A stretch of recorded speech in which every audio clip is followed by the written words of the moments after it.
మీ business ఏదైనా మీ ఊర్లో promotion చేయాలంటే అది సుమన్ టీవీతోనే సాధ్యం. ఇప్పుడే సంప్రదించండి. అందరికీ నమస్కారం. ఈరోజు కడప నగరంలో తాగునీటి సమస్య మీద 8 నెలలైంది కూటమి ప్రభుత్వం అధికారంలోకి వచ్చిన నాటి నుంచే దాని మీద పోరాటం చేస్తూ ఉన్నాము. దాని పరిష్కారం కోసము ఏవేవి పరిస్థితులు ఉన్నాయి, ఏ మార్గాలు ఉన్నాయి, దాని మీద నిర్విరామంగా కృషి చేస్తూ ఉన్నాము. ఈరోజు కడపలో చాలా ప్రాంతాల్లో 2 రోజులకు 3 రోజులకు 4 రోజులకు కూడా నీళ్ళు వచ్చే పరిస్థితి ఉంది.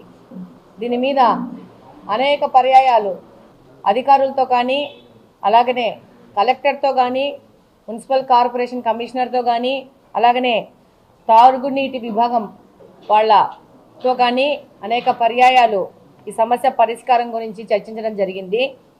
అందులో భాగంగా లాస్ట్ జరిగిన రివ్యూ మీటింగ్లో దినం మార్చి దినం కాకుండా ప్రతి ఒక్క రోజు నీళ్ళు వచ్చే విధంగా ప్రణాళిక గురించి రచించడం జరిగింది. అందులో భాగంగా 12 డివిజన్లలో ప్రతి ఒక్క రోజు నీళ్ళు ఇచ్చే విధంగా కార్పొరేషన్ ముందుకు పోయే విధంగా అరేంజ్మెంట్స్ చేయడం జరిగింది. ఈరోజు ఈ సంవత్సరం ముఖ్యంగా పెన్నలో నీళ్లు ఉన్నాయి, అయినా కానీ ఈ సంవత్సరం కూడా మనము ప్రతి ఒక్క రోజు నీళ్ళు ఇచ్చే పరిస్థితి లేదు. దీనికి కారణం 20 సంవత్సరాల నుంచి ఒకరే ఈ కార్పొరేషన్ని కబ్జా చేసుకొని కూర్చొని కార్పొరేషన్లో ఉన్న తాగునీటి డిపార్ట్మెంట్ కూడా వాళ్ళు కబ్జా చేసుకొని ఎక్కడికక్కడ ప్రజలకు ఇబ్బంది పెడుతూ, ప్రజలు ఇబ్బంది పెడుతుంటే వాళ్ళు సంతోషపడతా ఉన్నారు.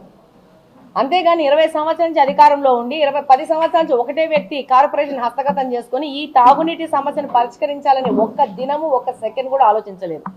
ఇది ప్రజలందరూ గమనిస్తూ ఉన్నారు. చాలా మటుకు ఈ యొక్క తాగునీటి విభాగం వాళ్ళ అధికారులను కూడా వాళ్ళు ఇన్ఫ్లుయెన్స్ చేస్తూ ప్రజలకు ఇబ్బందులు కూడా చేస్తున్నారు. ఇది అన్నీ మనం తప్పాలంటే మనము కూడా దీని మీద సీరియస్గా ముందుకు పోవాలన్న ఆలోచనతోనే ప్రతి ఒక్క రోజు తాగునీటి ఇచ్చే విధంగా ఒక ప్రయోగాత్మకంగా కొన్ని డివిజన్లలో ఇప్పుడు మొదలు పెట్టడం జరుగుతూ ఉంది.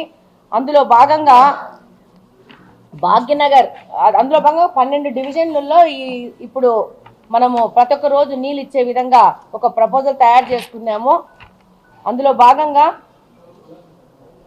13వ డివిజను, 11వ డివిజను, 10వ డివిజను, 14వ డివిజను, 15వ డివిజను, 20 డివిజన్లో కొంచెం పార్ట్, 10వ డివిజన్లో కొంచెం పార్ట్, 7వ డివిజన్లో కొంచెం పార్ట్, 8, 9, 10వ డివిజను, 2వ డివిజను, 7వ డివిజన్, 8వ డివిజన్, 26వ డివిజన్లో కొంత భాగము. ఎందుకంటే ఇవన్నీ కనెక్షన్స్ ఒక పద్ధతిలో అరేంజ్ అయి ఉంటాయి, పైప్ లైన్ కనెక్షన్స్ అన్ని. సో ఒక పైప్ లైన్ కనెక్షన్స్ వచ్చే దగ్గర మనము దీన్ని ఒక మొదలు పెడితే మిగతా దాంట్లోకి దాన్ని తీసుకుపోయే విధంగా ఉంటుందని చెప్పేసేసి 3వ డివిజన్లో కూడా కొంత భాగము, 15వ డివిజన్లో కొంత భాగము, 16వ డివిజన్లో రిమ్స్ దగ్గర, ఓన్లీ రిమ్స్ దగ్గర ప్రతి ఒక్క రోజు నీళ్ళు వచ్చే విధంగా ఒక ప్రణాళిక చేశాము. ఒక 15 రోజులు దీన్ని పరిశీలించాలనుకుంటున్నాం.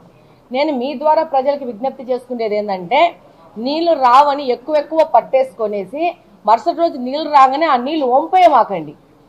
మనకున్న నీటి లభ్యత ఫిక్స్డ్ కాబట్టి మీరు మరుసటి రోజు నీళ్లు రాగానే పట్టిన నీళ్లు డబ్బాలలో, క్యాన్లలో, ట్యాంకులలో పట్టిన నీళ్ళు పడేయవద్దండి.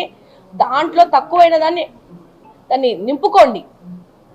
గమనించండి, 2 రోజులు 3 రోజులు ప్రతి ఒక్క రోజు నీళ్ళు వచ్చాయనుకో, మీకు ఒక రోజుకు నీళ్ళు ఎంత అవసరమో అంతే పట్టుకోండి. ఇప్పుడు మనం 2 రోజులకు ఒకసారి నీళ్ళు ఇచ్చినా అదే నీళ్ళే ఇస్తాం, 3 రోజులకు నీళ్ళు ఇచ్చినా అదే నీళ్ళు ఇస్తాం. ఈ యొక్క బ్రహ్మసాగర్ ప్రాజెక్టు కింద మనం శాశ్వత నీటి పరిష్కార దిశగా కూడా మనం పని చేస్తూ ఉన్నాము. అమృత్ నిధుల కింద అది కూడా ముందుకు పోతుంది. రేపు 2-3 నెలల టెండర్ ప్రక్రియ జరుగుతుంది. దాంట్లో కూడా మనం హ్యామ్ ద్వారా ముందుకు పోతున్నాము. దాన్ని కూడా మనము సాధించుకొచ్చుకొని కడపకు శాశ్వత నీటి పరిష్కారం. ఇప్పుడు మనం చేస్తున్నది ఈరోజు ఈ సంవత్సరం నీళ్లు ఉన్నాయి కాబట్టి మనం చూస్తున్నాం. కానీ నీళ్లు రాకున్నా కూడా, కరువు ఉన్నా కూడా మన కడపకు నీళ్ళ సమస్య రాకుండా మనం పని చేసుకోవాల్సిన అవసరం ఉంది. ఇక్కడి నుంచి 40 సంవత్సరాలు 50 సంవత్సరాలు మన నీటి అవసరాలకు అనుగుణంగా మనం పని చేయాల్సిన అవసరం ఉంది. ఆ విధంగా పని చేస్తున్నాం. ఆ యొక్క మన నీటి సమస్య గురించి పరి విధాలుగా చాలాసార్లు ముఖ్యమంత్రి గారి దృష్టికి తీసుకుపోవడం జరిగింది. దానికి సంబంధించిన ప్రపోజల్స్ తయారవుతూ ఉన్నాయి. అతి త్వరలో మనం దాంట్లో కూడా సక్సెస్ అయ్యి ప్రజలకు నీళ్ళు ఇచ్చే విధంగా ముందుకు పోవడం జరుగుతుంది.